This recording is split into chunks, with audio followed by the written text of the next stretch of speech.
An explosive first-person view drone operated by the elite Birds of Magyar unit slipped into the building and struck the snoozing Russians, likely killing or wounding many of them. The nightmarish drone strike, captured in real time by the drone's camera, was a bloody reminder that tiny drones are everywhere, all the time, all along the 700-mile front line of Russia's 37-month wider war on Ukraine. A simple net or screen, or even just closing a door might have saved the sleeping Russians, and their negligence doomed them. In the tape, one unfortunate Russian seemed to wake up and notice the drone right before it struck.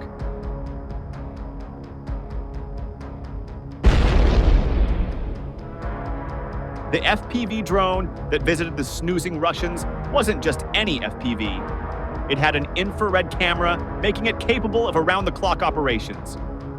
And it was probably a fiber optic model that sent and received its signals via a millimeters-thick but miles-long cable rather than jammable radio. A building's walls would normally muddle a drone's radio signal. With a skilled operator, a fiber optic FPV can go where a radio FPV can't. Both Russia and Ukraine are deploying the pricier but deadlier fiber optic drones in growing numbers.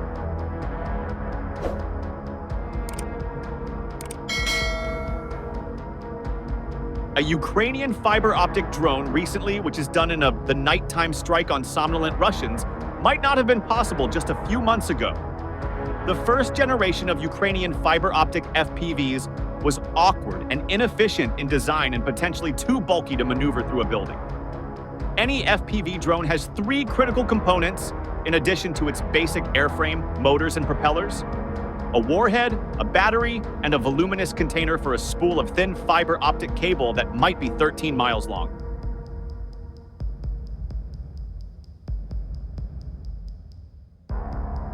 The very first generation of Ukrainian FPV drones stacked each element, the warhead, battery, and spool, on top of each other in an awkward pile. It should go without saying that the stack wasn't very aerodynamic. We oppose three-story drones as they have low energy efficiency, an official with the Ukrainian Unmanned Systems Forces branch said in an official video. The next two drone generations combined elements. One stuffed the warhead inside the spool and the other stuffed the battery inside the spool.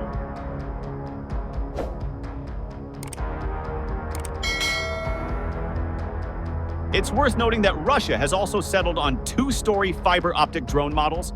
At best, the Ukrainians have matched the Russians' basic design. Now it's incumbent on them to surpass the Russians in both quantity and quality of fiber optic drones, the USF official said. That Ukraine's fiber optic FPVs are now sneaking up on Russians in their sleeping bags is a good indication that the drones are becoming extremely capable, the stuff of nightmares to their targets.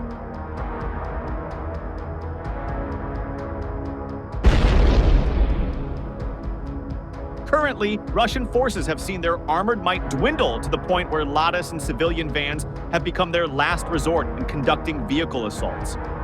This startling shift reveals not only the staggering attrition of their mechanized reserves, but also a desperate gamble to keep their offensives alive.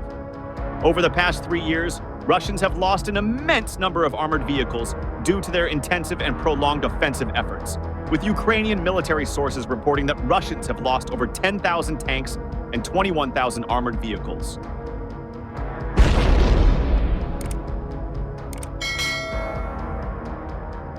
Recent statistics also show that Russian civilian and all-terrain vehicles make up an increasingly high percentage of these losses, an explanation for which can be found in the example of the now empty stockpile of MTLB amphibious armored personnel carriers, as well as the dwindling stockpiles of everything else.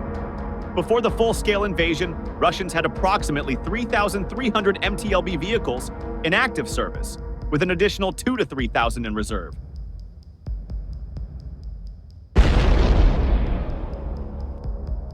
Open-source researchers stated that over 3 years of intense fighting, geolocated footage confirmed the destruction of at least 1,483 of these vehicles. However, satellite images confirm that the storage locations of these vehicles are now empty, indicating that the actual number is likely double that, with the Russian pre-war stockpile completely emptied. This means that the iconic MTLB will soon vanish from Russian service with no possibility of replacement in case of damage or destruction, as Russian stockpiles of other armored vehicles dwindle equally.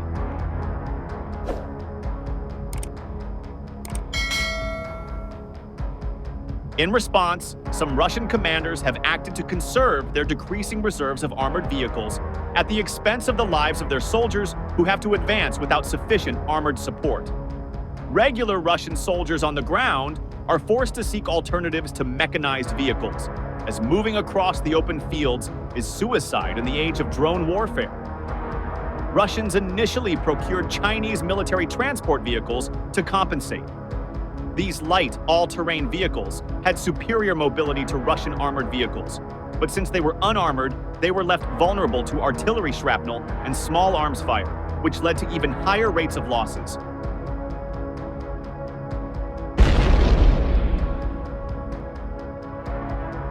As these stockpiles drained even more rapidly, many Russian units resorted to conducting assaults in Soviet-era civilian vehicles, including Bukhanka vans and Lada cars, as their only means of transport. Russians conduct these assaults usually in combination with extensive artillery shelling of Ukrainian positions beforehand. This way, the Russians slightly improve their chances as they attempt to suppress the Ukrainian soldiers, till the last possible moment before the assault group reaches their target positions to dismount.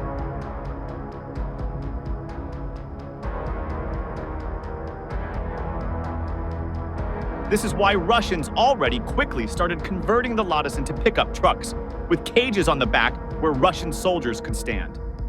The other widely used Russian vehicles, Bukhanka vans, can carry up to 10 fully armed soldiers, and their four-wheel drive allows for enhanced maneuverability and off-road capabilities. However, Russian shelling cannot suppress drone operators and artillery crews hidden deep in the rear, as these assaults are often dismantled by Ukrainian FPV kamikaze or reconnaissance drones correcting artillery fire on the assaulting Russian vehicles.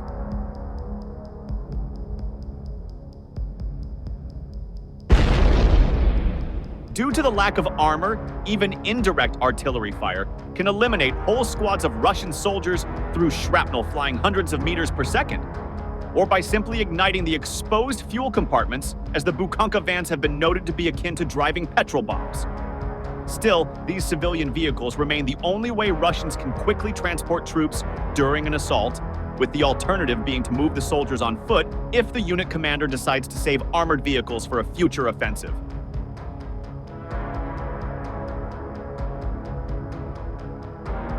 Overall, the Russians have reached new lows, increasingly using civilian cars and vans to conduct their assault due to a shortage of armored vehicles, especially in the Pokrovsk direction, where their attrition rates are the highest as they continue to attempt assaults despite their depleted offensive capabilities. However, as the Russian forces in other parts of the front line have and are suffering equally high losses, utilization of civilian cars for assault operations is increasingly occurring in other sections of the front as well, signaling a widespread deterioration of Russian combat capabilities.